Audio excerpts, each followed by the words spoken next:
Hello friends, ఈ వీడియోలో మనము పాపులర్ స్టాక్ బ్రోకర్స్ జీరోధా మరియు అప్స్టాక్స్ వీళ్ళ గురించి తెలుసుకుందాము. జీరోధాలో కానీ లేదా అప్స్టాక్స్లో కానీ మీరు ట్రేడింగ్ చేయాలనుకుంటే కనుక ముందుగా మీరు అకౌంట్ అయితే ఓపెన్ చేయవలసి ఉంటుంది, demat account.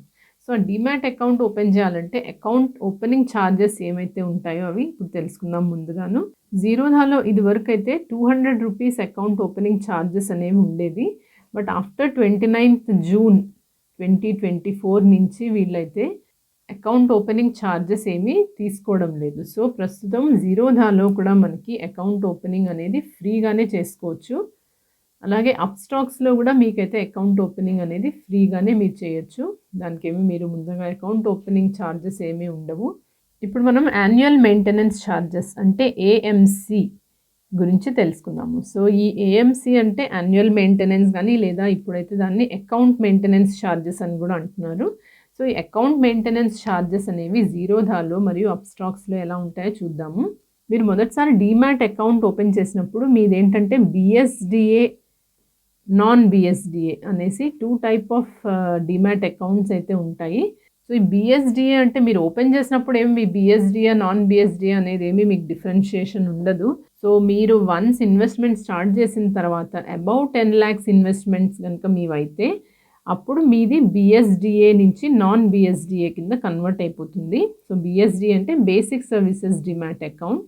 So non BSDA అంటే non basic services demat account. So మీరు ఇన్వెస్ట్మెంట్స్ అబౌట్ 10 lakhs అయినప్పుడు మీది నాన్ బిఎస్డిఏ కింద అవుతుంది. సో ఈ నాన్ బిఎస్డిఏ అన్నప్పుడు మీకు అకౌంట్ మెయింటెనెన్స్ ఛార్జెస్ అనేవి ఇప్పుడు చెప్తాను ఎలా పడతాయో. బట్ బిఎస్డిఏ అంటే కనుక మీకు ఒకటే అకౌంట్, ఒక డీమ్యాట్ అకౌంట్, ఒక పాన్ నెంబర్కి, మీ పాన్ నెంబర్కి ఒకే ఒక డీమ్యాట్ అకౌంట్ కనుక మీకు ఉంటే సో అప్పుడు కూడా మీరైతే బిఎస్డిఏ కింద కన్సిడర్ అవుతారు. అలా కాకుండా మీరు జీరోధాలో మరియు గ్రోలో మరియు అప్స్టాక్స్లో ఇలాగా 3-4 స్టాక్ బ్రోకర్స్ దగ్గర మీరు డిఫరెంట్ డీమ్యాట్ అకౌంట్స్ ఓపెన్ చేస్తే కనుక మీది నాన్ బిఎస్డిఏ కింద కన్సిడర్ అవుతుంది. ఈ జీరోధాలో బిఎస్డిఏ అకౌంట్ హోల్డర్స్కి అయితే కనుక up to 4 lakhs annual maintenance charges అనేవి జీరో ఉంటుంది. సో ఏమీ ఛార్జెస్ అయితే పడవు.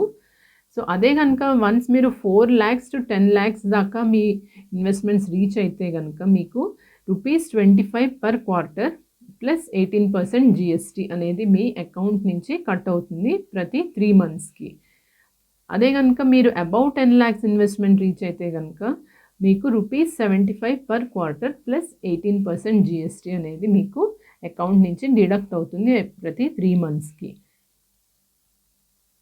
అదే కనుక మీరు నాన్ బిఎస్డిఏ అంటే మీకు మల్టిపుల్ డిమాట్ అకౌంట్స్ ఉన్నా లేదా మీరు అబౌట్ 10 lakhs ఇన్వెస్ట్మెంట్ రీచ్ అయితే కనుక మీకు ప్రతి క్వార్టర్కి ₹75 ప్లస్ జిఎస్టీ అనేది ఆటోమేటిక్గా డిడక్ట్ అవుతుంది.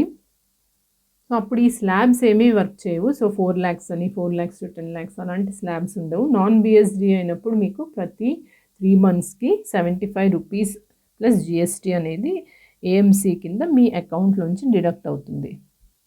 అదే కనుక అప్స్టాక్స్లో చూసుకుంటే మీకు బిఎస్డిఏ అవనివ్వండి, నాన్ బిఎస్డిఏ అవనివ్వండి, మీకు అకౌంట్ మెయింటెనెన్స్ ఛార్జెస్ అయితే నిల్ ఉంటాయి. సో మీకు ఇక్కడ ఫ్రీగానే మీ అకౌంట్ మెయింటెనెన్స్ అనేది అవుతుంది. ఆ తర్వాత ఇంట్రాడేలో బ్రోకరేజ్ చూద్దాము. సో జీరోధాలో మీరు ఇంట్రాడే ట్రేడింగ్ చేసినప్పుడు బ్రోకరేజ్ అయితే 0.03% or ₹20 per executed order whichever is lower. So maximum ₹20 దాకా మీకైతే బ్రోకరేజ్ ఛార్జెస్ అనేవి ఇంట్రాడేలో ట్రేడింగ్ చేసినప్పుడు జీరోధాలో పే చేయవలసి ఉంటుంది. అదే కనుక అప్స్టాక్స్లో అయితే ₹20 per executed order or 0.05% whichever is lower. So అప్స్టాక్స్లో మీకు 0.05% ఆర్ ₹20 ఆ రెండిట్లో ఏది తక్కువ అయితే అది మీకు బ్రోకరేజ్ కింద ఛార్జ్ అవుతుంది. అదే కనుక జీరోధాలో అయితే 0.03 ఆర్ ₹20. అదే మీరు డెలివరీలో కనుక ట్రేడింగ్ చేస్తే జీరోధాలో జీరో బ్రోకరేజ్ ఉంటుంది. సో మీకు బ్రోకరేజ్ ఛార్జెస్ ఏమీ అప్లై అవ్వవు.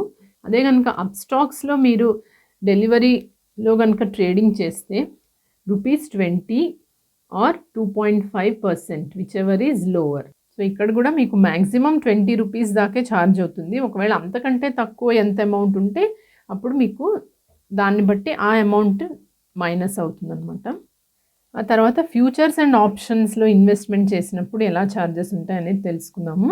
సో, ఫ్యూచర్స్‌లో అయితే గనుక జిరోధాలో 0.03% are rupees 20 per executed order whichever is lower. ఇందులో కూడా మాక్సిమం 20 రూపీస్ అనేదే మీకు లెస్ అవుతుంది. అలాగే ఆప్షన్స్‌లో ఇన్వెస్ట్‌మెంట్ చేస్తే గనుక flat rupees 20 per executed order. So, జిరోధాలో ఈ విధంగా మీకు ఫ్యూచర్స్ అండ్ ఆప్షన్స్‌లో మీకు చార్జెస్ అయితే పడతాయి. అదే గనుక మీరు అప్‌స్టాక్స్‌లో చూసుకుంటే ఫ్యూచర్స్‌లో ఇన్వెస్ట్‌మెంట్ చేసినప్పుడు rupees 20 per executed order or 0.05% whichever is lower. అదే ఆప్షన్స్‌లో అయితే గనుక flat rupees 20 per executed order. Next మనం payment gateway charges. Payment gateway charges అనేది నెట్ బ్యాంకింగ్ ద్వారా గనుక మీరు ఫండ్స్ ట్రాన్స్‌ఫర్ చేస్తే మీ జిరోదా అకౌంట్‌లోకి మీకు 9 rupees plus 18% GST per transfer అనేది మీకు ఛార్జ్ పడుతుంది. అదే గనుక మీరు యూపీఐ ద్వారా కానీ లేదా నెఫ్ట్ గానీ చేస్తే గనుక మీకు ఐఎంపీఎస్ నెఫ్ట్ చేసినప్పుడు గానీ, యూపీఐ ద్వారా గూడా మీరు మనీ ట్రాన్స్‌ఫర్ చేసినప్పుడు మీకు పేమెంట్ గేట్‌వే చార్జెస్ అనేవి ఏమి పడవు. ఓన్లీ నెట్ బ్యాంకింగ్ అప్పుడే మీకు ఈ అమౌంట్ అయితే మీకు ఛార్జ్ అవుతుంది. అలాగే అప్‌స్టాక్స్‌లో మీరు నెట్ బ్యాంకింగ్ ద్వారా మనీ ట్రాన్స్‌ఫర్ చేస్తే గనుక రూపీస్ 7 పర్ ట్రాన్స్‌ఫర్. ఇక్కడ మీకు జీఎస్టీ అనేది అప్లై అవ్వడం లేదు. Only rupees 7 per transfer. అలాగే మార్జిన్ ట్రేడింగ్ ఫండింగ్ చూస్తే గనుక జిరోధాలో ప్రస్తుతం అవైలబుల్‌గా లేకపోయినా ఫ్యూచర్‌లో వాళ్ళు త్వరలో అది కూడా ప్రవేశపెట్టనున్నారు. అదే అప్‌స్టాక్స్‌లో అయితే గనుక మీకు 20 rupees per day for every 40,000 rupees మీరు పే చేయవలసి ఉంటుంది.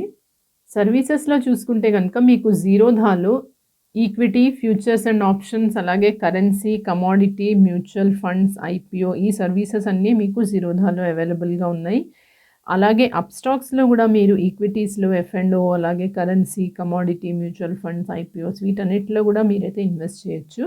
తర్వాత ప్లెడ్జింగ్ చూసుకుంటే గనుక మీకు జిరోధాలో మరియు అప్‌స్టాక్స్‌లో గూడా ప్లెడ్జింగ్ అనేది చేయొచ్చు.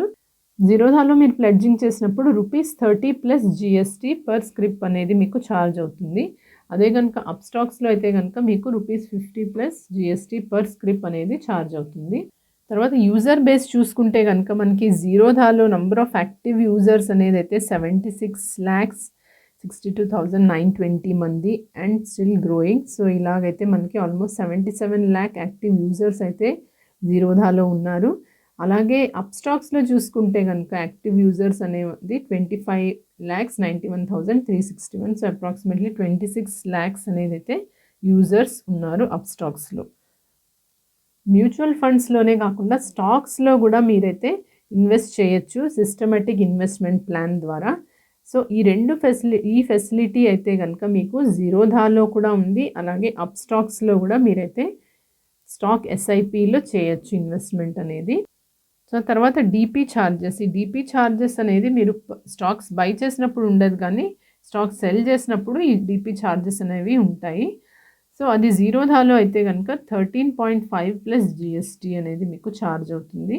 అలాగే అప్‌స్టాక్స్‌లో గనుక మీకు రూపీస్ 18.5 ప్లస్ జీఎస్టీ. సో, ఇక్కడ ఈ రెండిట్లో మనకి 5 రూపీస్ డిఫరెన్స్ అయితే కనిపిస్తుంది. ఈ రెఫరల్ ప్రోగ్రామ్ అనేది జిరోధాలో మరియు అప్‌స్టాక్స్‌లో రెండిట్లో గూడా ప్రస్తుతం అవైలబుల్‌గా ఉంది. ఈ రెఫరల్ ప్రోగ్రామ్ ద్వారా ఏంటంటే మీరు మీ ఫ్రెండ్స్‌ని గానీ, రిలేటివ్స్‌ని గానీ రెఫర్ చేస్తే గనుక జిరోధాలో ఆర్ అప్‌స్టాక్స్‌లో మీకైతే కొన్ని బెనిఫిట్స్ ఉంటాయి. సో, మీరు కొంచెం మనీ అయితే ఎర్న్ చేయొచ్చు ఇలాగ ఈ రెఫరల్ ప్రోగ్రామ్ ద్వారా. సో, జిరోధాలో మీరు ఎవరినన్నా రెఫర్ చేస్తే గనుక మీకు 10% ఆఫ్ ద బ్రోకరేజ్ జనరేటెడ్ అది మీ అకౌంట్‌లో మీకు డిపాజిట్ అవుతుంది. అదే గనుక అప్‌స్టాక్స్‌లో మీరు ఎవరినన్నా రెఫర్ చేస్తే 100 రూపీస్ అనేది మీకు డైరెక్ట్‌గా మీ అకౌంట్‌లో డిపాజిట్ అవుతుంది. మీ అప్‌స్టాక్స్ బ్యాలెన్స్‌లో. ఇవే కాకుండా జనరల్‌గా స్టాట్యుటరీ చార్జెస్ అని ఉంటాయి. సో, ఎస్టీటీ చార్జెస్ అంటే సెక్యూరిటీస్ ట్రాన్సాక్షన్ చార్జెస్ అలాగే జీఎస్టీ అలాగే స్టాంప్ డ్యూటీ ఇవన్నీ గవర్నమెంట్ చార్జెస్ కాబట్టి ఇది మీకు జిరోదా కానివ్వండి, అప్‌స్టాక్స్ కానివ్వండి ఇవన్నీ స్టాండర్డ్‌గా ఒక చార్జ్ అయితే మీకు డిడక్ట్ అవుతుంది మీరు ట్రేడింగ్ చేసినప్పుడు. అలాగే ఎక్స్‌చేంజ్ ఫీజ్ అంటే నేషనల్ స్టాక్ ఎక్స్‌చేంజ్ కానీ, బాంబే స్టాక్ ఎక్స్‌చేంజ్ ఈ రెండిట్లో ఏ ఎక్స్‌చేంజెస్‌లో కూడా మీరు ఇన్వెస్ట్ చేసినప్పుడు ఏంటంటే ట్రాన్సాక్షన్ చార్జెస్ అనేవి కామన్‌గా ఉంటాయి. సో, అది కూడా మీకు జిరోధాలో, అప్‌స్టాక్స్‌లో రెండిట్లోనూ సిమిలర్‌గానే ఉంటాయి. ఎందుకంటే ఇది ఎక్స్‌చేంజ్ వాళ్ళు చార్జ్ చేస్తున్న ఫీజ్ కాబట్టి. అలాగే SEBI charges, securities and exchange board వాళ్ళు కూడా మీకు కొన్ని ఛార్జెస్ అయితే వేస్తారు. సో, అది కూడా మీకు అక్రాస్ ద యాప్స్ అన్నిటిలో కూడా మీకు సిమిలర్‌గా ఉంటాయి. సో, సెబీ ఛార్జెస్ అనేవి రూపీస్ 10 పర్ క్రోర్. సో, ఇవి సెబీ వాళ్ళు ఛార్జ్ చేస్తారు. సో, ఈ విధంగా మీరు కంపేర్ చేసుకుంటే గనుక జీరోదా మరియు అప్‌స్టాక్స్ రెండిట్లో ఒకటి ఎక్కువ బెనిఫిషియల్‌గా ఉండొచ్చు. కొన్ని విషయాల్లో అప్‌స్టాక్ బెనిఫిషియల్‌గా ఉండొచ్చు. ఎందుకంటే అప్‌స్టాక్స్‌లో అయితే మీకు ఏఎంసీ అనేది వాళ్ళసలు ఛార్జే చేయడం లేదు కాబట్టి, ఆ విషయంలో మీకు కొంచెం బెనిఫిషియల్‌గా అనిపించొచ్చు. బట్ బ్రోకరేజ్ అనేది ఏంటంటే జీరోదా వాళ్ళు డెలివరీలో అయితే బ్రోకరేజ్ అనేది వాళ్ళసలు ఛార్జ్ చేయడం లేదు. ఇంట్రాడేలో కూడా అప్‌స్టాక్స్ కంటే జీరోదాలో కొంచెం తక్కువ ఛార్జ్ అయితే బ్రోకరేజ్ ఉంది. అండ్ యూజర్ బేస్ చూసుకుంటే కూడా మీకు జీరోదా అనేది ఇంకా ఎక్కువ పాపులర్‌గా ఉంది. బట్ అప్‌స్టాక్స్ కూడా ఫ్యూచర్‌లో క్యాచప్ చేయొచ్చు.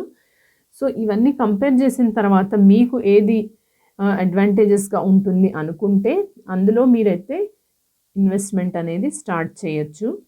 అందులో మీరు ఆ యాప్‌లో మీరు డీమ్యాట్ అకౌంట్ ఓపెన్ చేసుకొని ఇన్వెస్ట్‌మెంట్ అనేది స్టార్ట్ చేయొచ్చు. సో ఫ్రెండ్స్, ఈ వీడియో గనుక మీకు యూస్‌ఫుల్‌గా అనిపిస్తే లైక్ చేయండి.